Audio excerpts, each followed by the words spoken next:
Hello and welcome to Competitive Geeks. So as promised, upcoming direct recruitment examinationৰ কাৰণে আমি আজি এটা কাৰেণ্ট এফেয়াৰ্স ভিডিঅ' আপোনালোকৰ কাৰণে লৈ আহিছোঁ। এইটো ভিডিঅ'ত জানুৱাৰী টু জুন অৰ্থাৎ 2024ৰ ফাৰ্ষ্ট 6 মান্থছৰ গোটেইখিনি ইম্পৰ্টেণ্ট কাৰেণ্ট এফেয়াৰ্স MCQ ফৰ্মেটত আমি ইয়াত ডিছকাছ কৰিম আজি। আগৰ 2023 জানুৱাৰী টু ডিচেম্বৰ গোটেই বছৰটোৰ কাৰেণ্ট এফেয়াৰ্সখিনি আমি কেইবাটাও 9টা নে 10টা ভিডিঅ'ত আমি অলৰেডি ডিছকাছ কৰিছিলোঁ। সেইখন প্লেলিষ্টৰ লিংকো মই ডেছক্ৰিপশ্যনত দি দিম। তাত গৈ পেলাই আপুনি এবাৰ 1.5 বা 2x স্পীডত চাই ল'লে গোটেইখিনি আপোনাৰ এবাৰ ৰিভাইজ হৈ যাব। এইটো ভিডিঅ' অকণমান দীঘল হ'ব, শেষলৈকে চালে আপোনাৰ নিশ্চয় যথেষ্ট হেল্পফুল হ'ব আপোনাৰ কাৰণে। The first question, who was honored with the Ashom Vaibhav Award for the year 2023? অসমৰ হায়েষ্ট চিভিলিয়ান এৱাৰ্ড, অসমৰ সৰ্বোচ্চ অসামৰিক বঁটা অসম বৈভৱ, তাৰপিছত অসম সৌৰভ থাকে আৰু অসম গৌৰৱ। অসম বৈভৱ বঁটা কোনে লাভ কৰিছিল 2023ৰ কাৰণে, যিটো 2024ত দিয়া হৈছিল? কাৰেক্ট আনচাৰ হ'ব প্ৰাক্তন মুখ্য ন্যায়াধীশ ভাৰতৰ ৰঞ্জন গগৈ ডাঙৰীয়া, তেখেতে এই বঁটা লাভ কৰিছিল। Next, who among the following was a recipient of Assam Saurav Asom Saurav award for the year 2023? তিনিটা অপশ্যন দিয়া আছে আৰু all of the above. Correct answer ইয়াত হ'ব অল অফ দ্য এবাভ। আটাইকেইগৰাকী ব্যক্তিয়ে এই অসম সৌৰভ বঁটা লাভ কৰিছিল। ইয়াত লিষ্টখন দিয়া হৈছে: অসম বৈভৱ শ্ৰী ৰঞ্জন গগৈ, অসম সৌৰভ ডক্টৰ কিষাণ চান্দ নৰিয়াল, এলভিছ আলী হাজৰিকা, হিমা দাস আৰু শ্ৰী নদীৰাম দেউৰী। চাৰিগৰাকী ব্যক্তিয়ে এই বঁটাটো লাভ কৰিছিল। বাকী অসম গৌৰৱ ইমান বেছি ইম্পৰ্টেণ্ট নহয়, এবাৰ আপুনি ওপৰে চাই ল'ব পাৰিব। Question 3, in which city did PM Modi inaugurate the BAPS Hindu temple in February 2024? কোনখন চহৰত এই হিন্দু মন্দিৰটো প্ৰাইম মিনিষ্টাৰ মোদীয়ে ইনগ্ৰেট কৰিছিল, উদ্বোধন কৰিছিল? কাৰেক্ট আনচাৰ হ'ব আবু ধাবি। নেক্সট কুৱেশ্যনলৈ আগবঢ়াৰ আগত এইখিনিতে এটা এনাউন্সমেণ্ট আছে আমাৰ আপকামিং ADRE এক্সামিনেশ্যনৰ কাৰণে, যিটো অনলাইন মক টেষ্ট আমাৰ লাইভ আছে। আপুনি এই অনলাইন মক টেষ্ট এটেম্প্ট কৰিব পাৰে। টোটেল 12 মক টেষ্ট ইয়াত আপুনি লাভ কৰিব গোটেই পেকেজটোত, আৰু তাৰ ভিতৰত 6টা ফুল লেংথ মক টেষ্ট আছে, কমপ্লিটলি অনলাইন মোডত, কোনো PDF বা ই বুক তেনেকুৱা দিয়া নহয়। অনলাইন আপুনি এটেম্প্ট কৰিব পাৰে, আৰু নিগেটিভ মাৰ্কিং থাকিব। এখন প্ৰিভিয়াছ ইয়াৰ কুৱেশ্যন পেপাৰো দিয়া হৈছে মক টেষ্ট ফৰ্মেটত, সেইখনো আপুনি প্ৰেক্টিছ কৰিব পাৰে, লাষ্ট ইয়াৰৰ কুৱেশ্যন পেপাৰ। আৰু কমপ্লিটলি নতুন পেটাৰ্ণ, নতুন চিলেবাছ মতে এইখিনি প্ৰিপেয়াৰ কৰা হৈছে। HS লেভেল বা গ্ৰেজুৱেট লেভেল দুইটা এক্সামিনেশ্যনতে এই মক টেষ্ট চিৰিজটো হেল্পফুল হ'ব। আৰু এই দুদিনৰ ভিতৰত যদি আপুনি পাৰ্চেছ কৰে আজি আৰু কালিৰ ভিতৰত, তেনেহ'লে 99 ৰুপিজতে আপুনি এই গোটেইখিনি মক টেষ্ট, গোটেইকেইটা মক টেষ্ট আপুনি লাভ কৰিব। আৰু ঠিক তেনেদৰে আছাম GK টেষ্ট চিৰিজ এটাও আছে আমাৰ, সেইটো আপুনি লিংক ডেছক্ৰিপশ্যনত পাই যাব, তাত গৈ পেলাই পাৰ্চেছ কৰিব পাৰিব জাষ্ট 99 ৰুপিজত। Assam history, geography, polity and sports, art culture, literature, গোটেইখিনি অসমৰ যিখিনি ইম্পৰ্টেণ্ট কুৱেশ্যন আহে সেইবিলাক ইয়াত আপুনি পাই যাব। টোটেল 500 কুৱেশ্যনছ এইটো টেষ্ট চিৰিজতো আপুনি পাব। লিংক ডেছক্ৰিপশ্যনত দিয়া হৈছে এইটোৰো। আৰু পাৰ্চেছ কৰোঁতে কিবা প্ৰব্লেম থাকিলে বা মক টেষ্ট দিওঁতে আপুনি যদি আগৰ অনলাইন মক টেষ্ট দি পোৱা নাই, তেনেহ'লে টিউটৰিয়েল ভিডিঅ' এটা দিয়া আছে, তাত গ'লে সেইটো ভিডিঅ'ৰ লিংকো মই ডেছক্ৰিপশ্যনত দি দিছোঁ, তাত গ'লে সেইটো ভিডিঅ' চালে আপুনি গোটেইখিনি ষ্টেপ বাই ষ্টেপ বুজি পাব।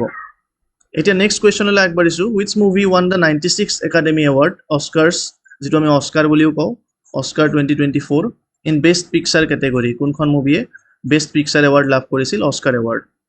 কাৰেক্ট আনচাৰ হ'ব অপেনহাইমাৰ। অপেনহাইমাৰ, যাক আমি ফাদাৰ অফ এটমিক বম্ব বুলিও কওঁ, ফাদাৰ অফ এটমিক বম্ব, যি এটম বম্ব জাপানত ড্ৰপ কৰা হৈছিল হিৰোশ্বিমা আৰু নাগাচাকিত World War II সময়ত।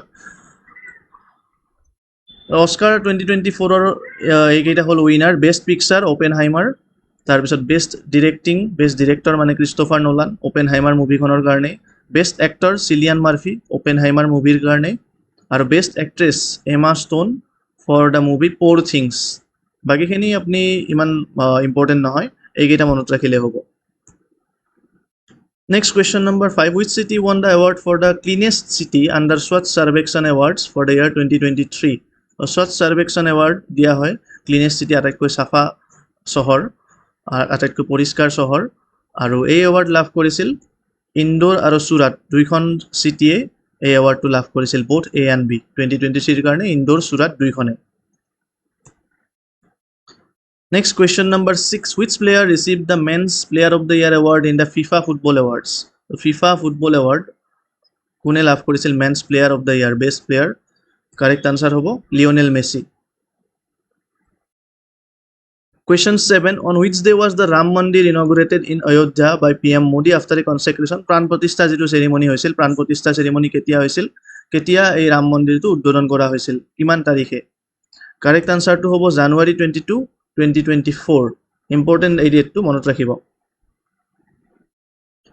Question 8 which cricketer received the award for ICC Men's Cricketer of the Year for the year 2023 2023 বছৰটোৰ কাৰণে কোন গৰাকী ক্ৰিকেটাৰে best cricketer of the year ICC men's cricketer of the year award লাভ কৰিছিল ইয়াত মনত ৰাখিব ক্ৰিকেটাৰ মানে সেপাৰেটকে দিয়া হয় cricketer of the year test cricketer ODI cricketer টি20 cricketer of the year separate awards কিছুমান আছে overall men's cricketer of the year award লাভ কৰিছিল পেট কামিন্সে Australian captain Pat Cummins Question 9 what was the theme of the 75th Republic Day celebrations in 2024 so 2024 ত আমি 75th Republic Day পালন কৰো যেটো 1950 পৰা পালন কৰি অহা হৈছে 75th হ'ব এবাৰ আৰু এই 75th Republic Day থিম আছিলে both A and B বিকশিত ভাৰত বিকশিত ভাৰত আৰু ভাৰত লোকতন্ত্ৰ কি মাতৃকা দুইটা আছিল এইবাৰৰ থিম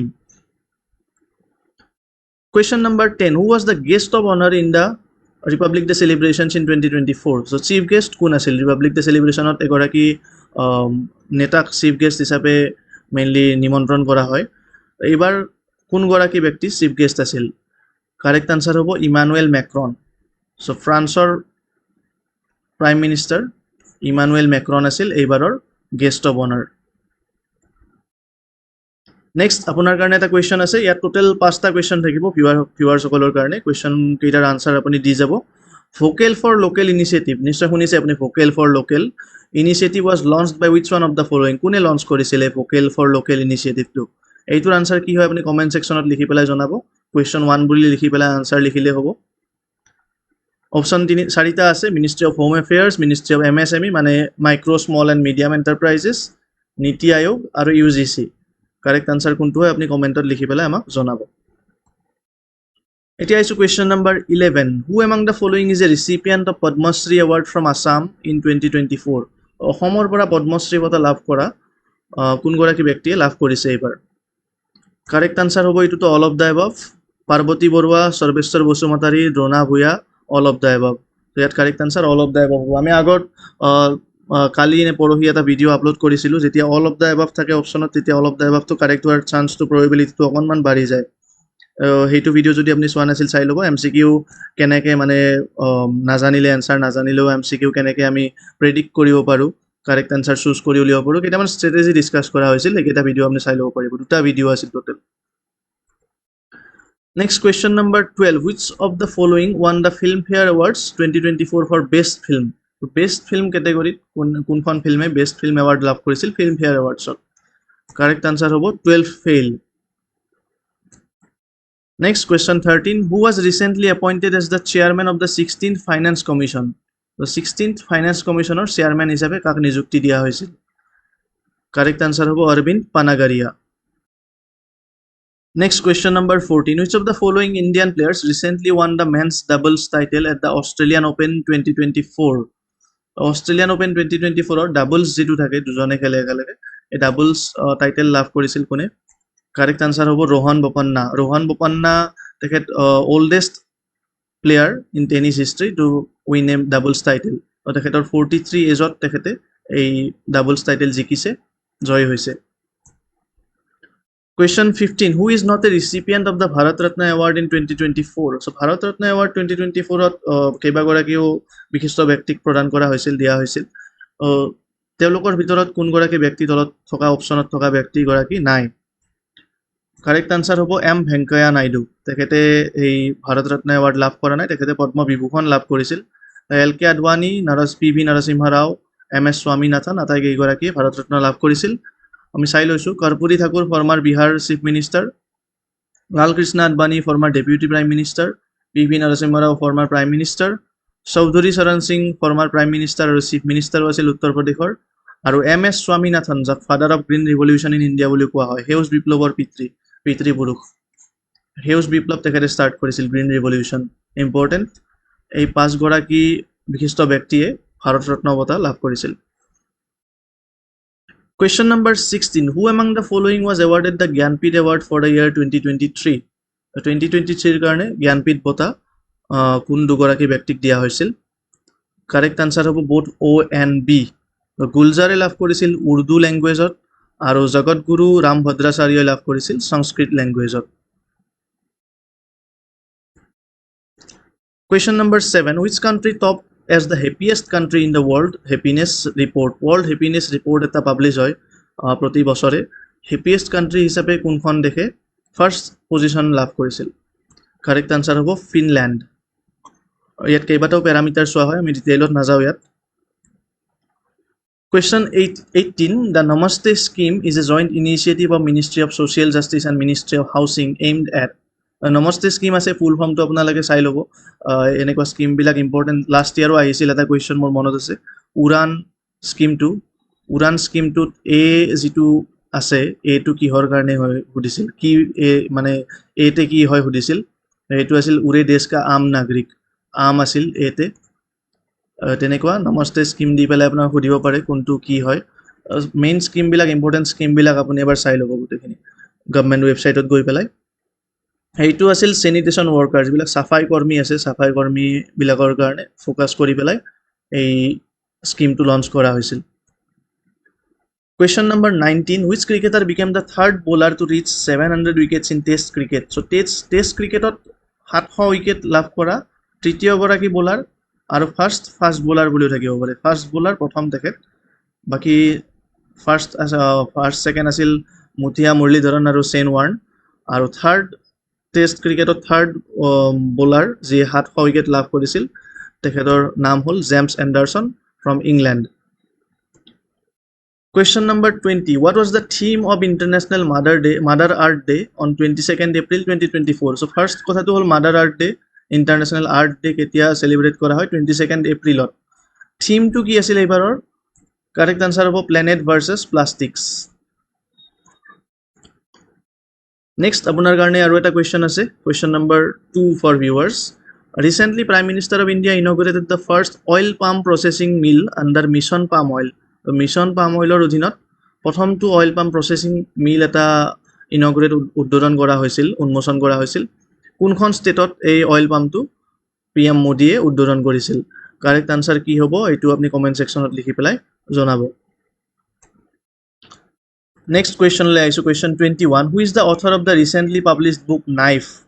ৰিচেণ্টলি পাব্লিছড এখন বুক আছে নাইফ। সেই এগৰাকী ফেমাছ অথাৰ, কোনে এই কিতাপখন পাব্লিছ কৰি উলিয়াইছে? কাৰেক্ট আনসাৰ হ'ব সলমান ৰুছদি। তেখেত এগৰাকী ফেমাছ ৰাইটাৰ। যি মিডনাইট চিলড্ৰেন এখন ইম্পৰ্টেণ্ট বুক, মিডনাইটছ চিলড্ৰেন, মনত ৰাখিব নামটো। এইখনৰ কাৰণে তেখেতে বুকাৰ প্ৰাইজ লাভ কৰিছিল, Booker prize. Question number 22. Which team won the IPL trophy for the year 2024? 2024 IPL trophy কোনটো টিমে জয় হৈছিল? কোনটো টিম জয় হৈছিল? কাৰেক্ট আনসাৰ হ'ব Kolkata night riders. Next question number 23. Which country sent the Chang'e-6 lunar probe to the moon? চন্দ্ৰত যেনেকৈ আমি চন্দ্ৰয়ান পঠাইছিল ভাৰতে, তেনেকৈ কোনখন দেশে Chang'e-6 নামৰ এটা মিছন এটা পঠাইছিল? কাৰেক্ট আনসাৰ হ'ব চাইনা। নেক্সট আহিছোঁ question number 24. Operation Kamdhenu recently seen in the news is launch by which state or union territory to curb cattle smuggling? গৰুৰ যিটো কেটেলৰ স্মাগলিং হয় বা চোৰাং বেপাৰ হয়, এই চোৰাং বেপাৰ ৰোধ কৰাৰ কাৰণে কোনখন ষ্টেটে অপাৰেশ্যন কামধেনু লঞ্চ কৰিছিল? কাৰেক্ট আনসাৰ হ'ব Jammu and Kashmir. Next question number 25. Which cricketer won the Player of the Series award in recent T20 World Cup? T20 World Cup যি ৰিচেণ্টলি অনুষ্ঠিত হৈ যায়, এই T20 World Cupত কোনজন প্লেয়াৰে player of the series award লাভ কৰিছিল? T20 World Cupটো ভাৰতে জিকিছিল, আপুনি নিশ্চয় জানে। আৰু এই player of the series award, men of the series award লাভ কৰিছিল জসপ্ৰীত বুমৰাহ। ইয়াত 25 কুৱেশ্যন আমি অলৰেডি ডিছকাছ কৰিলোঁ। নেক্সট কুৱেশ্যন নম্বৰ 26লৈ আহিছোঁ। ভিডিঅ'টো চাই যদি আপুনি এইখিনিলৈ ভাল পাইছে তেনেহ'লে লাইক কৰিবলৈ নাপাহৰিব, আৰু শেষত ভিডিঅ'টো চোৱা হ'লে আপোনাৰ বন্ধুসকলৰ সৈতে শ্বেয়াৰ কৰিব যদি তেওঁলোকেও আপকামিং এডিআৰিৰ কাৰণে প্ৰিপেৰেশ্যন চলাই আছে। এই কাৰেণ্ট এফেয়াৰ্ছ ভিডিঅ'টো আপোনালোকৰ কাৰণে নিশ্চয় যথেষ্ট হেল্পফুল হ'ব। Question number 26. How many seats did the National Democratic Alliance NDA win in the 2024 Lok Sabha elections? NDA যি চৰকাৰ গঠন কৰিছে অলৰেডি, আৰু NDA নেশ্যনেল ডেম'ক্ৰেটিক এলায়েন্সে কিমানটা সিট লাভ কৰিছিল টোটেল কিমান টোটেল সিট আছিল আৰু কিমানটা সিট পাব লাগে মেজৰিটি লাভ কৰিবলৈ সেইটো আপুনি কমেণ্ট ছেকশ্যনত লিখি পেলাই জনাব NDA লাভ কৰিছিল total 286 seats Question 27. Which tennis player won the men's singles title at the French Open 2024? So, কেইটামান টেনিছৰ লন টেনিছৰ কেইটামান ইম্পৰ্টেণ্ট কেইটামান টুৰ্ণামেণ্ট থাকে French Open Wimbledon US Open এইকেইটা আপোনালোকে চাই ল'ব এবাৰ ইয়াত ফ্ৰেঞ্চ অ'পেন মেন্স ছিংগলছ লাভ কৰিছিল জিকিছিল কাৰ্লোছ আলকাৰাজ ইয়াত আমি চাই লৈছোঁ list of men winners French Open 2024 winner আছিল মেন্স ছিংগলছৰ কাৰ্লোছ আলকাৰাজ আৰু উইমেন্সৰ ইগা ছুৱাইটেক উইম্বলডনৰো কাৰ্লোছ আলকাৰাজ মনত ৰখাটো সহজ হ'ব ফ্ৰেঞ্চ অ'পেনতো আছিল কাৰ্লোছ আলকাৰাজ আৰু মেন্স ছিংগলছ উইম্বলডনতো কাৰ্লোছ আলকাৰাজ খালি উইমেন্স ছিংগলছত এতে বাৰবোৰা ক্ৰেছিকোভা আছিলে উইম্বলডনত Question 28. Roscosmos is the space agency of which country? So, ভাৰতৰ যেনেকৈ ইছৰো বা USৰ নাছা ঠিক তেনেদৰে ৰছকসমছ কোনখন দেশৰ স্পেচ এজেঞ্চি মানে মহাকাশ গৱেষণা প্ৰতিষ্ঠান কাৰেক্ট আনসাৰ হ'ব ৰাছিয়াৰ স্পেচ এজেঞ্চিটোক আমি কওঁ ৰছকসমছ Question number 29. Who was re-elected as Speaker of the 18th Lok Sabha in June 2024? Lok Sabha যেহেতু নতুনকৈ নিৰ্বাচন হৈ যায় লোকসভা নতুনকৈ গঠন হয় এই লোকসভাৰ স্পিকাৰ হিচাপে কাক নিৰ্বাচন কৰা হয় মানে যোৱাবাৰৰ তেখেত স্পিকাৰ আছিল পুনৰ নিৰ্বাচিত হয় স্পিকাৰ হিচাপে কাৰেক্ট আনসাৰ হ'ব Om Birla Question number 30. Dash who retired recently became the first woman to become the Indian ambassador to the United Nations. So, ambassador মানে দূত বা ৰাষ্ট্ৰদূত তেনেকুৱা ৰাষ্ট্ৰদূত বুলি ক'ব পাৰে আপুনি ইউনাইটেড নেশ্যনছলৈ ভাৰতৰ প্ৰথম মহিলা এম্বেচাডৰ হিচাপে তেখেত নিৰ্বাচিত হৈছিল তেখেতক পঠিওৱা হৈছিল আৰু ৰিচেণ্টলি তেখেত ৰিটায়াৰ হয় কাৰেক্ট আনসাৰটো হ'ব ৰুচিৰা কম্বোজ তাৰপিছত আপোনাৰ কাৰণে এটা কুৱেশ্যন আছে ইয়াত which state government has officially declared Kaji Nemu citrus lemon as the state fruit এটা ইজি কুৱেশ্যন আনসাৰ কি হয় কমেণ্ট ছেকশ্যনত লিখি পেলাই জনাব এইটো থাৰ্ড কুৱেশ্যন ভিউৱাৰ্ছৰ কাৰণে kaji nemu as state fruit Question number 31. Which cricketer recently published an autobiography? Autobiography মানে আত্মজীৱনী. Named I Have the Streets, a Kutti Cricket Story. I Have the Streets নামৰ এই আত্মজীৱনীখন কোনে লিখি উলিয়াইছিল? Correct answer হ'ব Ravichandran Ashwin. Question 32. Who was appointed as the Union Minister of Road Transport and Highways in the new cabinet formed in June 2024? So, cabinet minister বিলাক আপোনালোকে চাই ল'ব ইণ্ডিয়াৰ হওক বা অসমৰ যিখিনি ইম্পৰ্টেণ্ট মিনিষ্ট্ৰী আছে মিনিষ্টাৰ কোন কোন আছে যোৱাবাৰো কুৱেশ্যন আহিছিল এইটোৰ কাৰেক্ট আনসাৰ হ'ব Nitin Gadkari union minister of road transport and highways next who was appointed as the union minister of railways in the new cabinet ইয়াত ইউনিয়ন মিনিষ্টাৰ অফ ৰেইলৱেজ সোধা হৈছে ইউনিয়ন মিনিষ্টাৰ অফ ৰেইলৱেজ যথেষ্ট নিউজত আছিল কাৰণ কেইবাটাও rail accident recently দেখা পোৱা গৈছিল কাৰেক্ট আনসাৰ হ'ব অশ্বিনী বৈষ্ণৱ ইয়াত ইম্পৰ্টেণ্ট মিনিষ্ট্ৰীক এটা দি দিয়া হৈছে আপুনি এবাৰ পজ কৰি পেলাই ভিডিঅ'টো চাই ল'ব পাৰিব আৰু লগত নেক্সট স্লাইডত ইয়াতো কেইবাটাও ইম্পৰ্টেণ্ট মিনিষ্টাৰ কেইজনৰ নাম আৰু তেখেতসকলে কি কি মিনিষ্ট্ৰী লাভ কৰিছিল এইকেইটা দিয়া আছে শ্ৰী সৰ্বানন্দ সোণোৱাল ডাঙৰীয়াৰটো চাই ল'ব আপুনি mainly minister of ports shipping and waterways আৰু বাকীকেইটা এবাৰ চাই ল'ব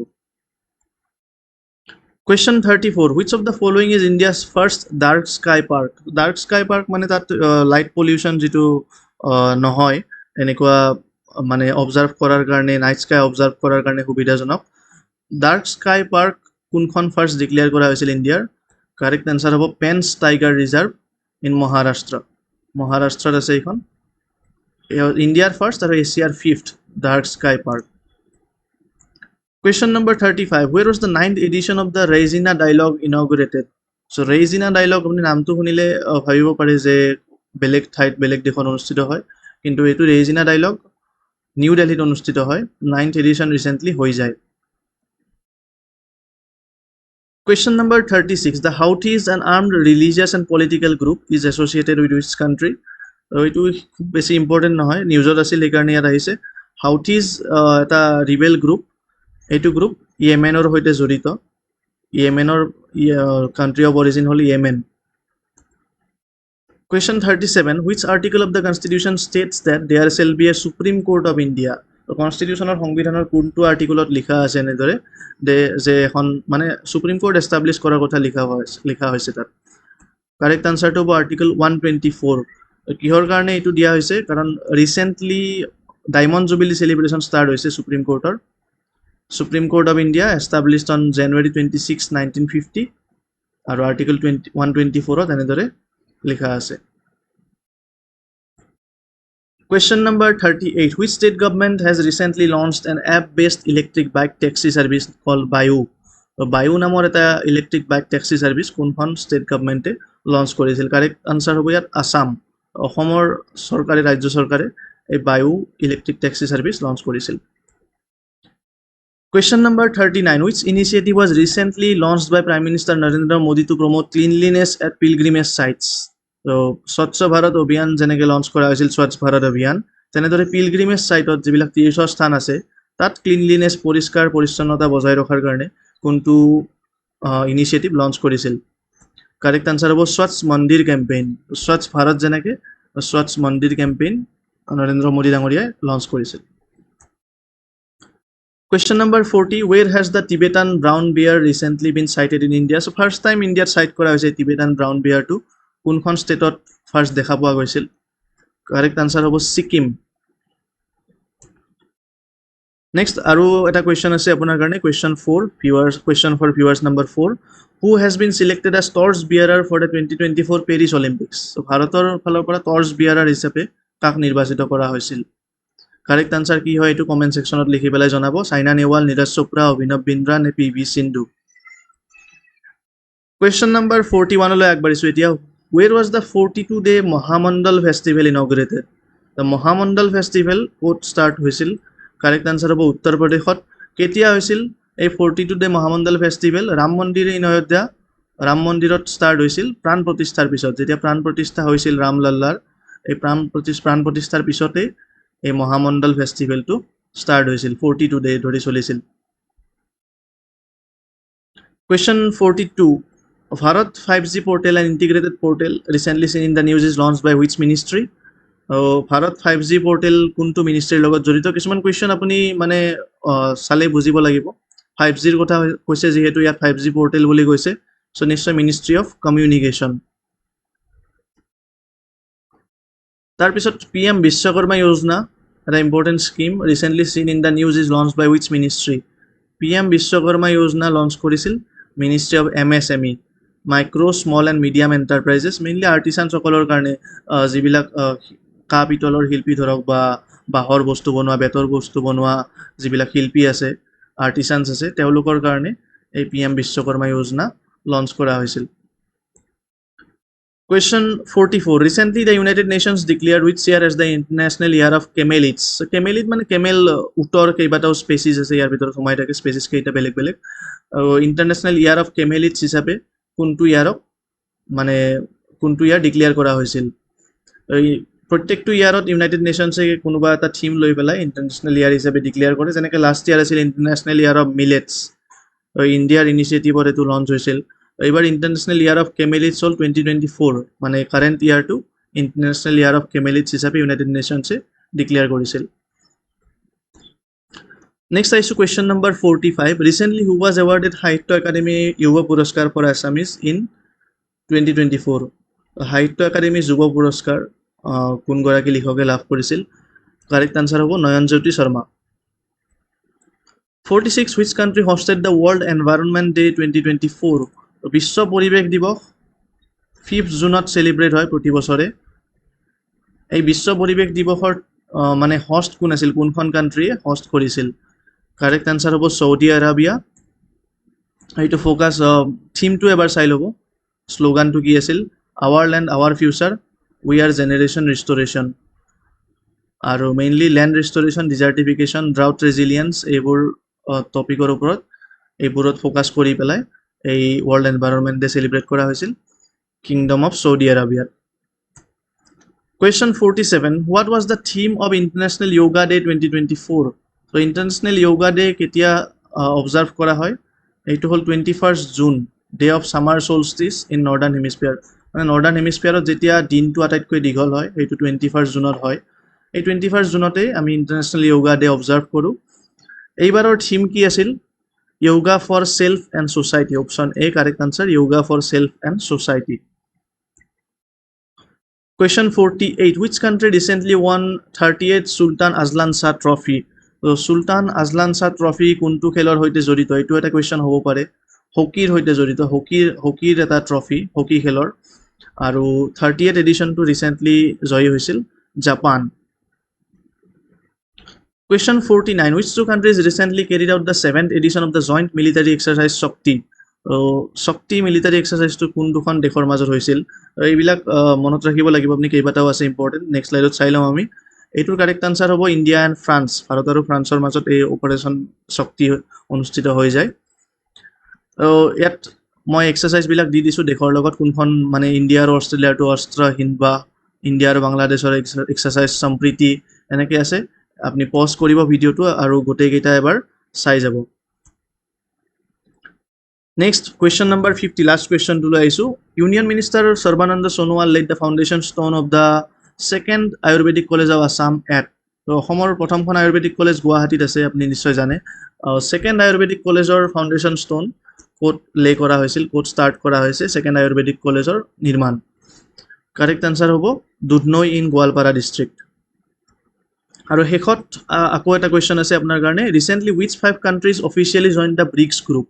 So BRICS গ্ৰুপত ফাৰ্ষ্ট অফ অল মানে 5খন দেশ আছিল ব্ৰাজিল ৰাছিয়া ইণ্ডিয়া চাইনা আৰু সাউথ আফ্ৰিকা আছিল লাষ্ট ইয়াৰলৈকে ৰিচেণ্টলি আৰু 5খন দেশ তাত এড কৰা হয় এই ব্ৰিক্স গ্ৰুপত তেওঁলোকে ইনক্লুড হয় তো কোন কেইখন দেশ হ'ব কাৰেক্ট আনসাৰ কোনটো হ'ব আপুনি কমেণ্ট ছেকশ্যনত লিখি পেলাই এইটোৰ আনসাৰ জনাব তো এইটো ভিডিঅ'ত কুৱেশ্যনছ ইমানখিনি আছিল আমি 50 ইম্পৰ্টেণ্ট MCQs ইয়াত ডিছকাছ কৰিলোঁ নিশ্চয় আপোনালোকৰ কাৰণে এইখিনি হেল্পফুল হ'ব আপকামিং এডিআৰিৰ কাৰণে যদি আপুনি প্ৰিপাৰেশ্যন চলাই আছে চেনেলটো যদি আপুনি ফাৰ্ষ্ট টাইম আছে তেনেহ'লে ছাবস্ক্ৰাইব কৰিবলৈ নাপাহৰিব লগত নটিফিকেশ্যন বেলটো ক্লিক কৰিব যাতে নেক্সট ভিডিঅ' আমি যেতিয়া আপলোড কৰিম তাৰ ইমিডিয়েট নটিফিকেশ্যন আপুনি আপোনাৰ মোবাইলত লাভ কৰিব পাৰে আৰু আগত আমি কুইক ৰিভিজন ছিৰিজ বা এডিআৰিৰ আগত প্ৰবেবল কুৱেশ্যন ছিৰিজ কেইবাটাও ছিৰিজ এডিআৰিৰ কাৰণে আমি চলাইছিলোঁ আমাৰ ইউটিউব চেনেলতে সেইকেইটাৰ লিংকো মই ডেছক্ৰিপশ্যনত দি দিম তাত গৈ পেলাই আপুনি আগৰ আটাইকেইটা ভিডিঅ' চাই ল'ব পাৰিব চাই থাকিব আমাৰ channel Competitive Geeks thank you for ৱাচিং